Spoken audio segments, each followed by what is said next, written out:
Hello guys and welcome back to the hyper space. और आज हम क्लासिकल मैकेनिक्स का लेक्चर 2 करने वाले हैं। और इसमें हम सीखेंगे कि हम कैसे लैग्रेंजियन इक्वेशन की फॉर्मेशन करते हैं। तो यहाँ पे मैं इस लेक्चर में हम दो केस लेके चलने वाले हैं लीनियर हार्मोनिक ऑसिलेटर का, जिसे कि आप स्प्रिंग मास सिस्टम भी बोल सकते हैं, और सिंपल पेंडुलम का भी। देखिए, जो केस हैं ये 4-4 नंबर के आपके एग्ज़ाम में आ सकते हैं, और कई बार 8-8 का भी पूछ लिया जाता है। इनमें से कोई 8 का आ सकता है। सो ये बहुत ही इंपॉर्टेंट होने वाले हैं और बहुत बेसिक हैं। और ये आप समझ लोगे तभी आप आगे वाले कर सकते हो।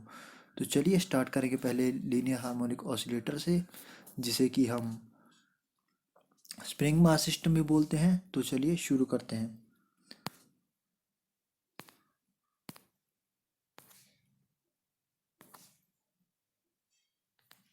तो देखिए, लीनियर हार्मोनिक ऑसिलेटर में जो हमारे पास स्प्रिंग मास सिस्टम होता है, जिसे लीनियर हार्मोनिक ऑसिलेटर बोलते हैं, वो देखिए, आइए देखते हैं कैसा दिखता है। ये देखिए, ये हमारे पास एक स्प्रिंग मास सिस्टम है।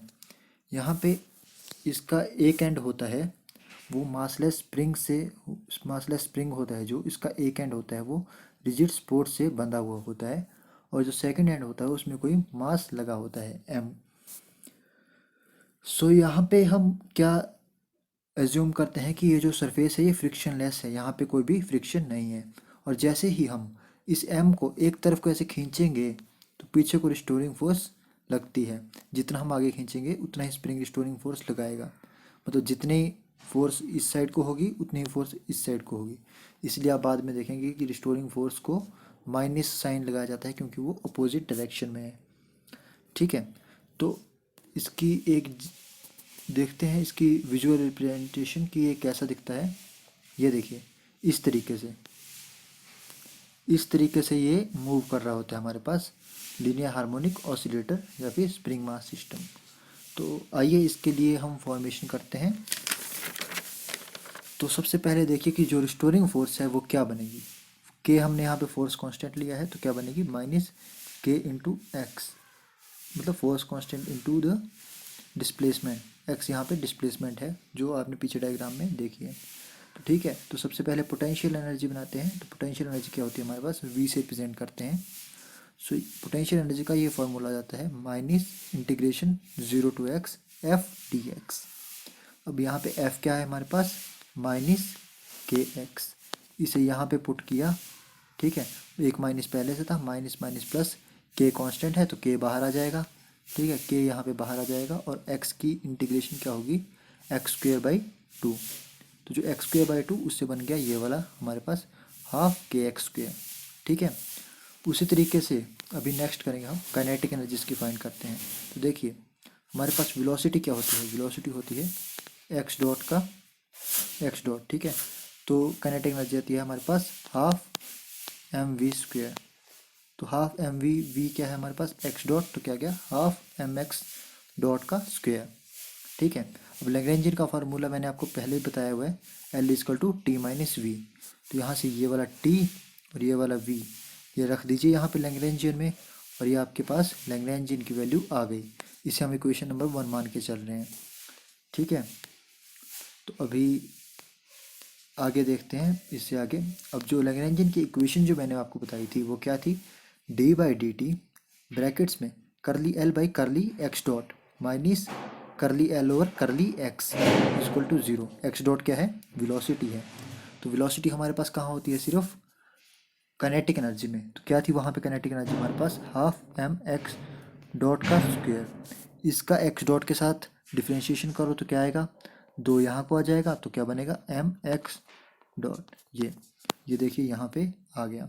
ठीक है, और अब करली एल और करली एक्स करेंगे, करली एल और करली एक्स करेंगे तो एक्स कहाँ था, देखिए पीछे वाली स्लाइड में, यहाँ पे देखिए, यहाँ पे हमारे पास ये है एक्स, सिर्फ इसी में आ रहा है, इसी में कोई एक्स नहीं आ रहा है, तो एक्स यहाँ पे आ रहा है। तो इसकी डिफ्रेंशिएशन क्या हो जाएगी हमारे पास, आपको ये देखना है, सिर्फ पूरा एल के अंदर का ये देखना है, पूरा माइनस भी साथ में लेना है। तो क्या आएगा, माइनस के एक्स, यहाँ पे 2, ये 2 इधर आ जाएगा, 2 नीचे है तो कट जाएगा, माइनस के एक्स। ठीक है,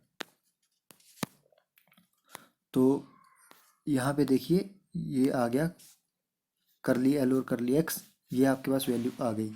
तो इन दोनों वैल्यूज़ को यहाँ पे पुट कीजिए तो क्या बन रहा है, ये वाली इक्वेशन बनेगी, बना के देखिए बन रही है कि नहीं बन रही है। अब डी बाई डी टी से एक्स डॉट को फिर से हम डिफ्रेंशिएट करेंगे विद रिस्पेक्ट टू टाइम है ये, तो टाइम के विद रिस्पेक्ट में वेलोसिटी का करते हैं तो क्या आता है हमारे पास D V by D T. Acceleration, acceleration को कैसे हम डिनोट करते हैं, एक्स डबल डॉट से, तो ये आ गया m x double dot plus k x, k क्या है हमारे पास फोर्स कांस्टेंट है, आप याद रखिएगा, ठीक है, इज इक्वल टू ज़ीरो, ठीक है। और जब यहाँ से m कॉमन लीजिए, ठीक है, m को डिवाइड कीजिए, X dot X double dot plus K over M, यह आ गया आपके पास K over M into X is equal to zero, zero by M आ रहा है तो जीरो बाई एम क्या होता है, जीरो ही होता है, ठीक है। तो ये आपके पास लैग्रेंजियन इक्वेशन ऑफ मोशन बन गई। आपको 4 नंबर में आता है तो आपको यहाँ तक लिख के आना है, ठीक है।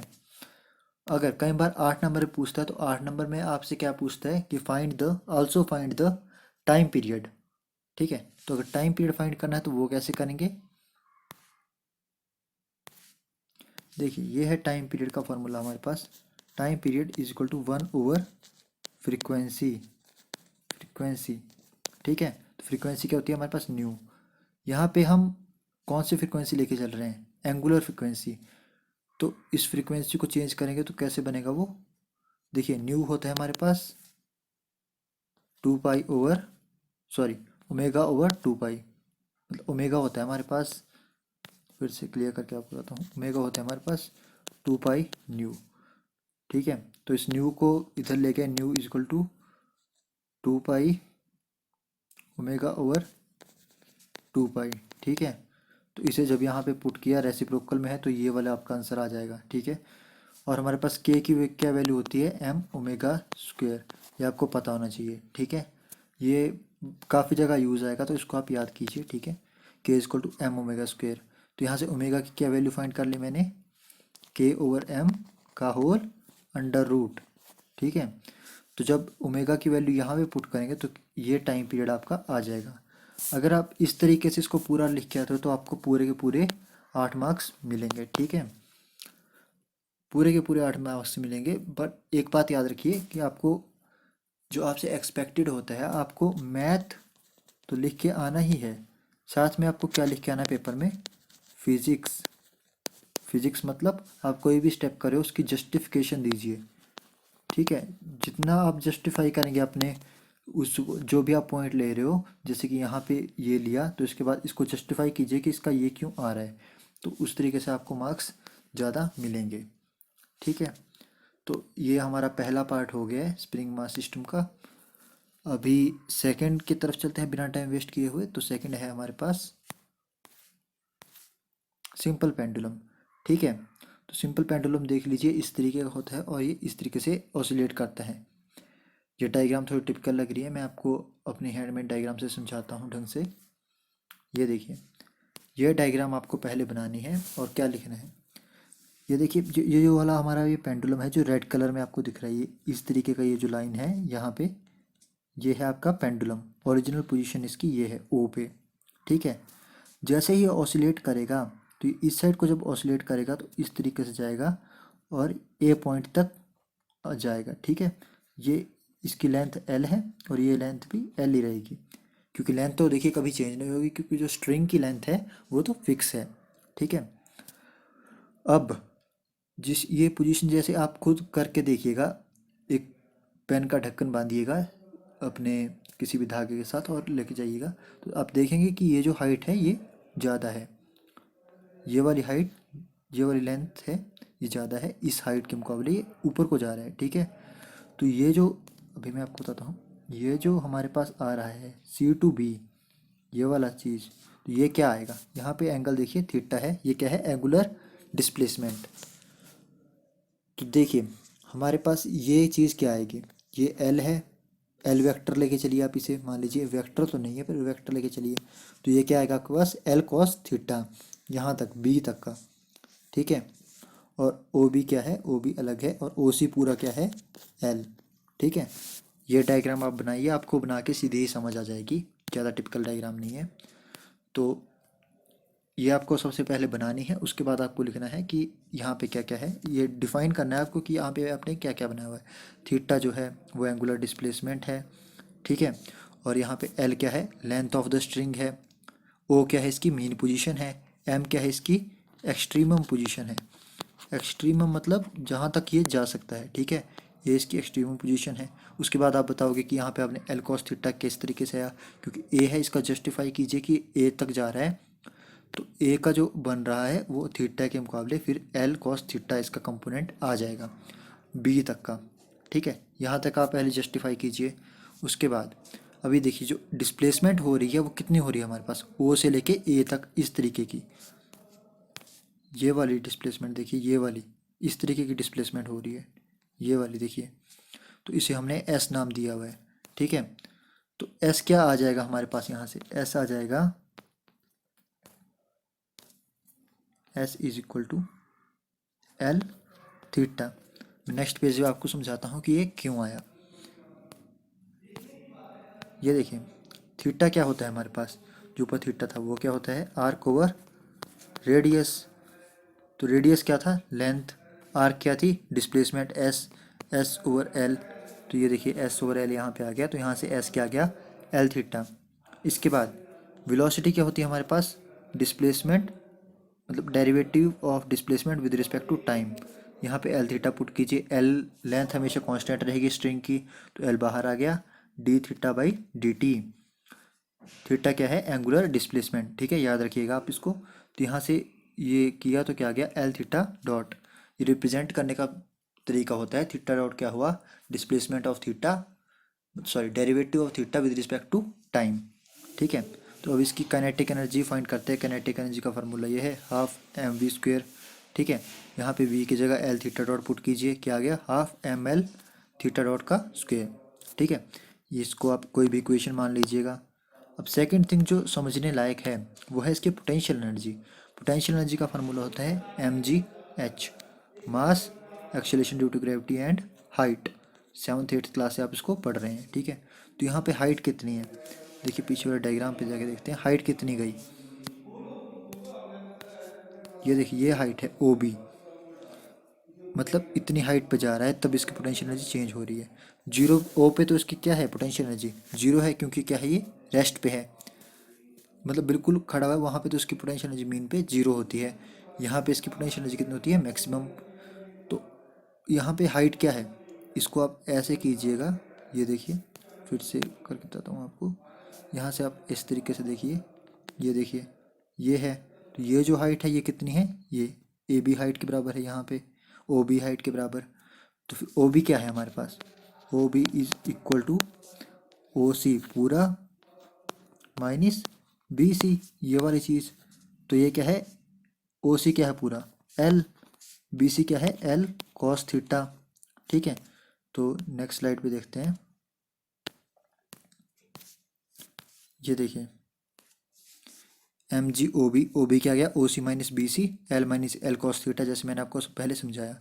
तो इससे मल्टीप्लाई कर देंगे एम जी L minus m g cos theta, m जी एल कॉस थीटा, ये देखिए ये वाला।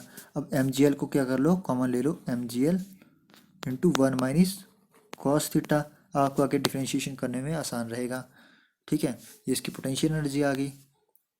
अब नेक्स्ट स्लाइड पे चलते हैं। तो देखिए लैग्रेंजियन का फार्मूला टी माइनस वी, आपको अभी तक याद हो गया होगा ये। तो टी क्या थी हमारे पास, काइनेटिक एनर्जी, ये लिख दी। उसके बाद पोटेंशियल एनर्जी ये लिख दी, एम जी एल 1 माइनस कॉस थीटा। अब लैग्रेंजियन इक्वेशन क्या थी, ये थी D by D T curly L over curly theta dot minus curly L over curly theta. Theta dot क्या है यहाँ पे, एंगुलर वेलोसिटी, और थीटा क्या है, एंगुलर डिस्प्लेसमेंट। ये चीज़ें आप याद रखिए, छोटी छोटी चीज़ें, या पेपर पे जो आपका आंसर शीट होगा वहाँ पे, या अपने नोट्स पे भी लिखेंगे ना ऐसे करके कि here theta is angular velocity and theta dot is angular velocity and theta is angular displacement. तो इम्प्रेशन अच्छा पड़ता है एग्जामिनर पे, और एग्जामिनर सोचता है कि नहीं इसको पता है। 4 नंबर में तो आए तो लिखने की जरूरत नहीं है, लेकिन जब 8 में आता है, ये सिंपल एप्लीकेशन कई बार 8 में पूछते हैं तो लिखना पड़ता है, ठीक है। तो ये वाली चीज़ें हम फाइंड करते हैं, ठीक है। ये एल आ गया है हमारे पास, सॉरी ये एल आ गया हमारे पास, तो इसको ये फाइंड करते हैं। तो हमने कर लिया थीटा डॉट, डिफरेंशिएशन कीजिए सिंपल, ये आपका आंसर आना चाहिए m L square theta dot. और ये वाली करेंगे तो ये वाला आंसर आना चाहिए। करके देखिए, ये अभी मैं आपको नहीं करवा रहा हूँ, आप खुद करके देखिएगा इसे। और इसे इक्वेशन पुट करेंगे तो ये इक्वेशन बनेगी हमारे पास, ठीक है। जब ये इक्वेशन बन गई, डी टी से थीटा डॉट को फिर से करो, एल क्या है, लेंथ, ये कांस्टेंट है, थीटा डॉट को किया तो एम एल थीटा डॉट का स्क्वायर प्लस एम जी एल साइन थीटा। ये कैसे आया, ये आप यहाँ से करके देखिएगा, अगर नहीं आता है आपको तो कमेंट करके बताइएगा, ठीक है। तो एम एल स्क्वायर से आप यहाँ पे डिवाइड कीजिए, सभी तरफ डिवाइड किया तो क्या आया आपके पास, थीटा डॉट का स्क्वायर, एम एल यहाँ से कट गया ना, एम जी एल, तो एम एल है, एम एल स्क्वायर से एम जी एल है, और एम एल स्क्वायर से हम डिवाइड कर रहे हैं, तो एल, एक एल कट गया, एम से एम, जी ओवर एल बचा, G over L sine theta equal to 0। अभी आपको एग्ज़ाम में एक लाइन लिखनी है, दैट, मैं यहाँ पे लिखता हूँ, फॉर स्मॉल एम्पलीट्यूड oscillations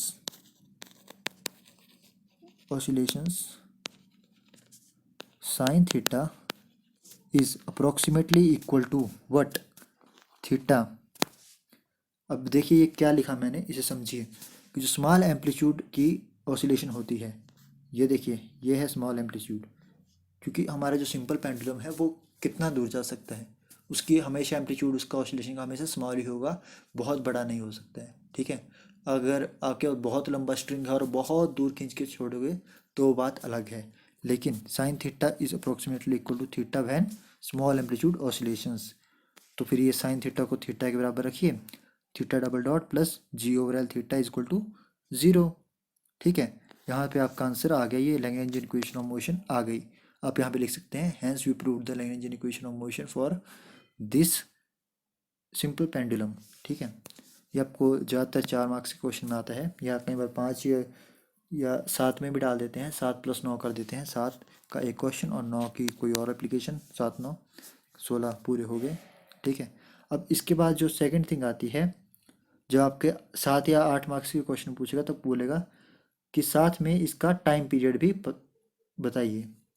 तो देखिए टाइम पीरियड का वही फार्मूला फिर से, t is equal to 2 pi, ठीक है, अंडर रूट लग गया, जी ओवर एल है, ओमेगा थीटा बनता है ना ये, तो L over theta, sorry L over G, देखिए ये t हमारे पास 2 पाई और ओमेगा है, ये इक्वेशन क्या बन रही है, theta double dot plus omega theta is equal to 0, ये ओमेगा है आपके पास, तो यहाँ पे 2 पाई और ओमेगा, ओमेगा की वैल्यू ये पुट कीजिए, ये सॉरी ओमेगा स्क्वायर है, ठीक है, तो इसकी वैल्यू पुट कीजिए तो एल ओवर जी। यहाँ तक आप इसको करके आओगे तो आपको पूरे 8 मार्क्स मिलेंगे। बट बात वही है कि आपको हर चीज़ की जस्टिफिकेशन देनी है कि आप क्यों लिख रहे हो। 4 में आए तो नहीं देनी है, और अगर 8 में आए या 7 या 8 में आए तो आपको जस्टिफिकेशन देनी है। ये क्वेश्चन बहुत बार पूछा जाता है आपके एग्ज़ाम्स में, तो इसे आप कर लीजिएगा। तो चलिए, इन्हीं शब्दों के साथ धन्यवाद। नेक्स्ट जो वीडियो आने वाली है वो एटवुड मशीन पे हम करेंगे, इसके बाद एटवुड मशीन की एप्लीकेशन करेंगे, कंपाउंड पेंडुलम करेंगे, हो पाया तो स्फेरिकल पेंडुलम भी करेंगे, स्फेरिकल पेंडुलम भी मैं आपको कराऊंगा। इसके अलावा एक बीड की आती है, बीड ऑन वायर, एबैकस तो आपने देखा होगा बचपन में, वो वाला, उसकी मोशन का भी करेंगे। और एक आता है हमारे पास सेंटर फोर्स एप्लीकेशन का एक क्वेश्चन आता है, वो भी करेंगे। तो 1 2 3 4 5, ये 5 एप्लीकेशंस नेक्स्ट वीडियोस में आपके साथ डिस्कस की जाएंगी। चलिए, थैंक यू।